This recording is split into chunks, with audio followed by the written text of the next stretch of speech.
Olá, caros alunos e professores, aqui é Antônio Carlos, professor da Rede Estadual de Educação do Estado de Minas Gerais, e nesse vídeo vamos falar um pouco sobre a correção das atividades propostas no volume 3 do Plano de Estudo Tutorado para a primeira semana do 6º ano do Ensino Fundamental.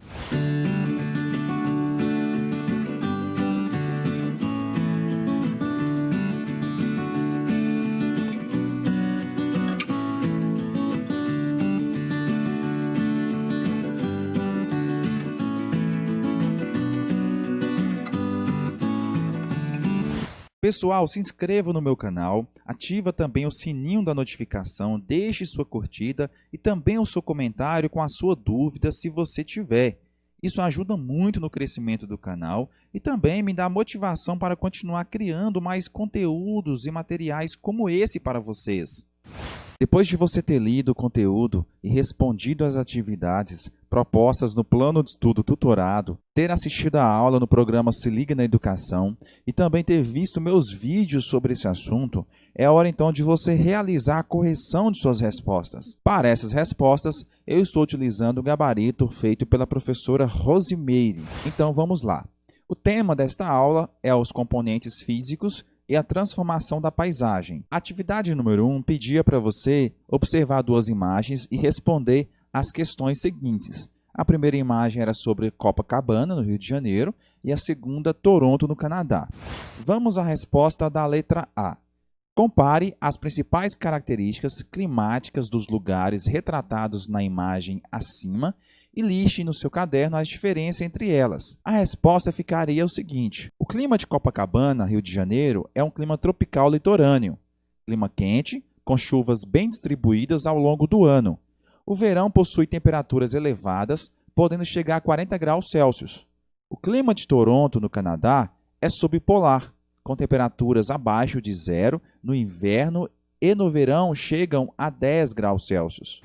Para a letra B, alguns dos lugares retratados apresentam características climáticas semelhantes àquelas do lugar onde você vive. Caso de positivo, quais são? Era uma resposta um pouco pessoal, mas o direcionamento da sua resposta ficaria mais ou menos semelhante a esta. O clima de Contagem, no lugar onde a professora quis retratar, é semelhante ao de Copacabana, no Rio de Janeiro, porque é um clima tropical devido à localização geográfica entre os tópicos.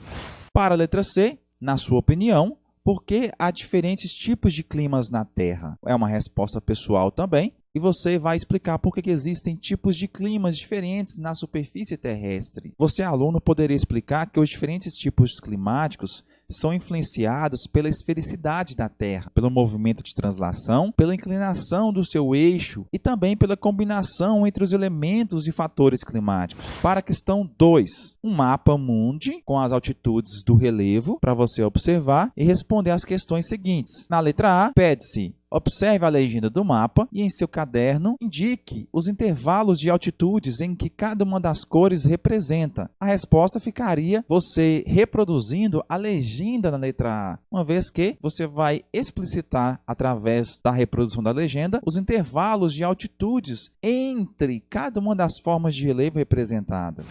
Para a letra B, pergunta-se qual tom foi usado para representar as áreas de maiores altitudes. E nesse caso a resposta seria a cor marrom, que está representando então as montanhas. Na letra C, pede-se pesquisa, se possível, em quais cadeias de montanhas está situado o pico mais elevado do mundo e o mais elevado da América. Bom, a resposta seria: o pico mais elevado do mundo é o Monte Everest, com 8.848 metros de altitude, na Cordilheira do Himalaia. O pico mais elevado da América é o Monte Aconcagua, com 6.959 metros de altitude, e está localizado na Cordilheira dos Andes. Para a questão 3, observe a paisagem abaixo. A paisagem era esta, e tinham então as letras para você identificar cada forma de relevo aqui mostradas. Na letra A, nós tínhamos planalto, morro, depressão, montanha e planície. Tá fácil essa. Já na 4, tinha uma frase para você ler que dizia o seguinte: estão acabando com a floresta amazônica. E eu com isso? Eu moro em Minas Gerais e você então iria responder se você concorda ou não com essa frase e por quê. Se possível, você poderia pesquisar com seus familiares sobre a importância da floresta amazônica, né, para o planeta Terra. Sendo uma resposta pessoal, mas você poderia direcionar a sua resposta mais ou menos para isso daqui, ó. Sendo necessário considerar que a floresta amazônica ela é extremamente rica em biodiversidade e também muito importante para as comunidades indígenas e ribeirinhas. Há ainda outras atribuições mais improváveis da Amazônia que a maioria das pessoas sequer imagina. Por exemplo, ela influencia e muito no regime de chuvas de todo o Brasil, por exemplo, que inclui o estado de Minas Gerais. E isso porque as florestas, as árvores, transpiram vapores de água o tempo todo, formando os rios voadores que canalizam umidade para todo o país.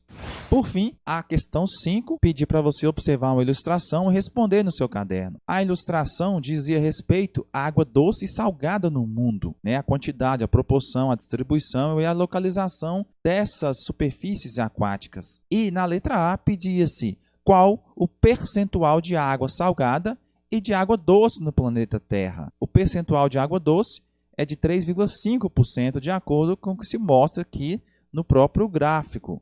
E na letra B, pedia-se por que nem toda a água doce da Terra está disponível para o consumo imediato. A resposta seria aproximadamente esta, porque a maior parte da água doce está solidificada em forma de geleiras ou neves permanentes. Outra parte está em forma de vapor na atmosfera. E, por fim, a outra parte está na umidade do próprio solo, sendo assim não disponível para o consumo direto da população. Bom, caros alunos e professores, esse foi o vídeo explicativo com a correção das atividades propostas do volume 3 do Plano de Estudo do Tutorado para a primeira semana do 6º ano do ensino fundamental. Deixo de sugestão um vídeo sobre as atividades e outro sobre os conteúdos propostos para essa primeira semana. Meu forte abraço e meu muito obrigado.